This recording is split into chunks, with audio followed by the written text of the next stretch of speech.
على الطلاق بالثلاثة ما في مطرب في مصر مع مفتاحك غيري يا عالسلام.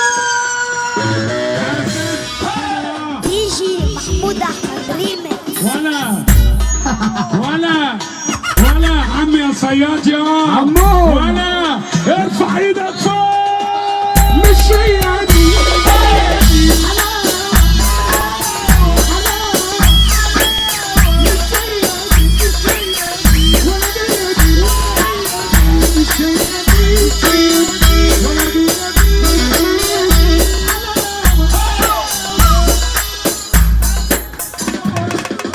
يجي محمود احمد ريمكس. يا سلام.